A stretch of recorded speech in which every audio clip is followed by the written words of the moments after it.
Halo, Assalamualaikum warahmatullahi wabarakatuh. Kami pun, saya Aditya Nur Rahman dari kelompok 8 dan teman saya Mariati dalam mata kuliah Sejarah Pemikiran. Pada video kali ini kita akan membahas mengenai tentang pemikiran dari Kiai Haji Ahmad Dahlan dan Kiai Haji Hasyim Asy'ari terkait dengan pandangannya dalam bidang pendidikan, sosial, ekonomi, dan politik. Yang pertama kita akan membahas mengenai pandangan Kiai Haji Ahmad Dahlan dalam bidang pendidikan. Bahwasanya Kiai Haji Ahmad Dahlan merasa prihatin terhadap perilaku masyarakat Islam Indonesia yang masih mencampur adukan adat istiadat yang jelas-jelas bertentangan dengan kaidah atau ajaran umat Islam. Dan kemudian inilah yang menjadi latar belakang Kiai Haji Ahmad Dahlan atau pemikiran Kiai Haji Ahmad Dahlan untuk melakukan pembaharuan yang juga latar belakangi lahirnya organisasi Muhammadiyah. Hampir seluruh pemikiran Kiai Haji Ahmad Dahlan berangkat dari keprihatinan terhadap situasi dan kondisi global umat Islam ketika pada waktu itu yang tenggelam dalam kemunduran, kebodohan, serta keterbelakangan. Kondisi ini semakin diperparah dengan kondisi politik kolonial Belanda yang sangat merugikan bangsa Indonesia. Pandangan Kiai Haji Ahmad Dahlan dapat dilihat juga dalam kegiatan pendidikan yang dilaksanakan di dalam Muhammadiyah itu sendiri, dan juga bisa dilihat ide-ide beliau, pandangan-pandangan beliau terkait dengan pendidikan yang dikemukakan oleh Ahmad Dahlan. Yang pertama bahwasanya Ahmad Dahlan, Kiai Haji Ahmad Dahlan mengatakan bahwasanya pembaharuan dalam bidang pembentukan lembaga pendidikan Islam yang semula sistem pesantren menjadi sistem sekolah. Yang kedua, ia telah memasukkan pelajaran umum pada sekolah-sekolah agama dan madrasah.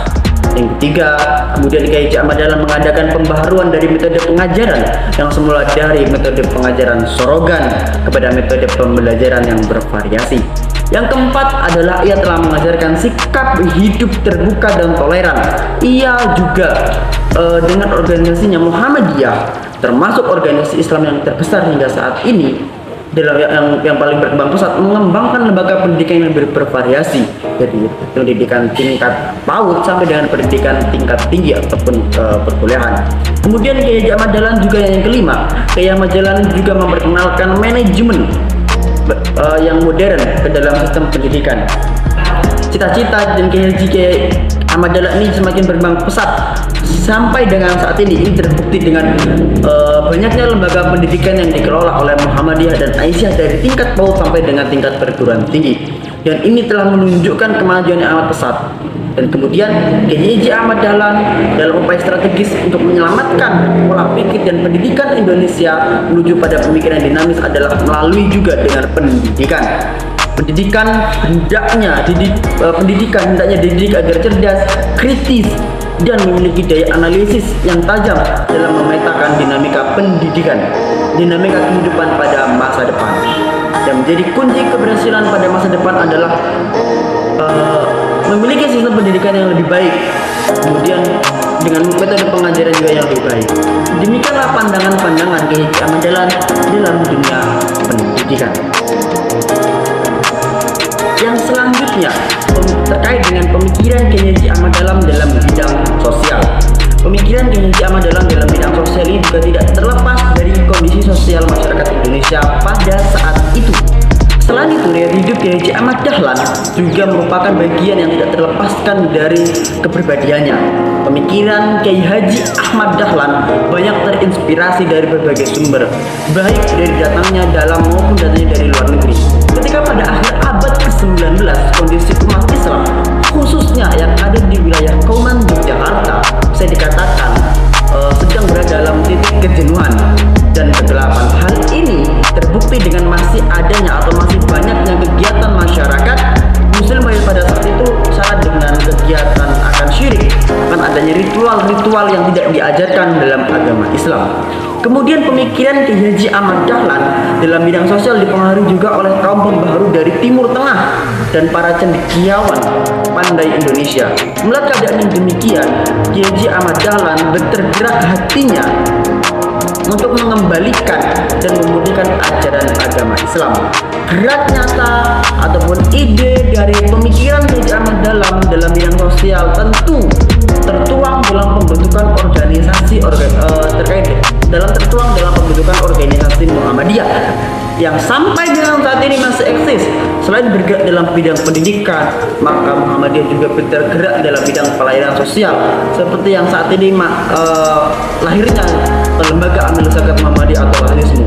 Selain itu juga masih banyak terkait dengan pemikiran Kiai Ahmad Dahlan dalam bidang sosial seperti dalam pembentukan gerakan Al-Maun, kemudian adanya eksekutif keluarga. Ini juga merupakan bagian dari pemikiran Kiai Ahmad Dahlan dalam bidang sosial.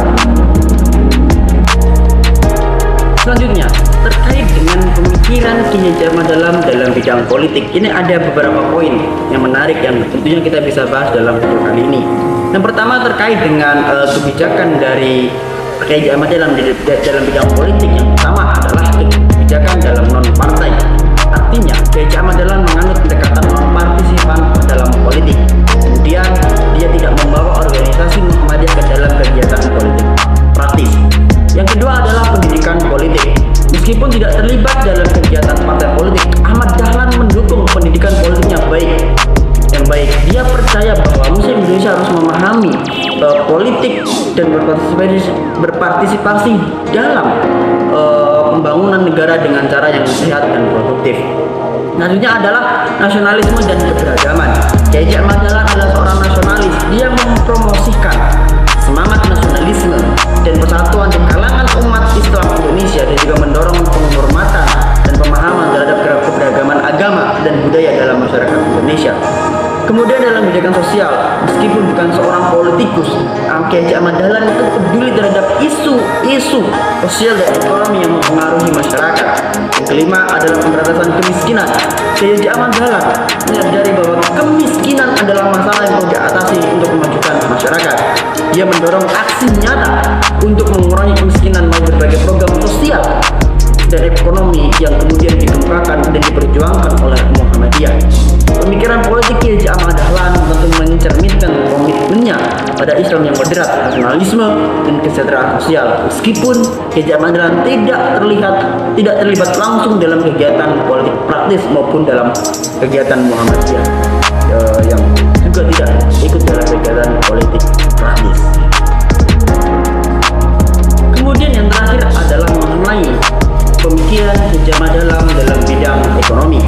Disebutkan bahwasannya kebijakan ekonomi liberal yang diberlakukan secara formal sejak tahun 1870 telah memberi kesempatan tidak hanya kepada pemerintah kolonial, melainkan juga kepada pihak asing untuk melakukan eksploitasi terhadap sumber-sumber ekonomi di seluruh Indonesia.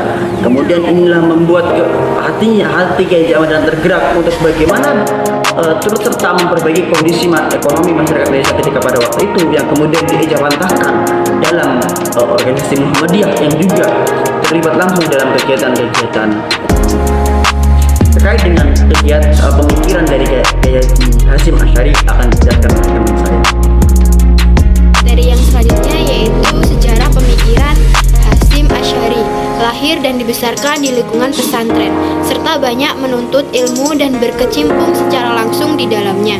Di lingkungan pendidikan agama Islam khususnya, semua yang dialami dan dirasakan beliau selama itu menjadi pengalaman dan mempengaruhi pola pikir dan pandangan dalam masalah-masalah pendidikan. Antara refleksinya tentang pendidikan itu yang pertama adalah signifikasi.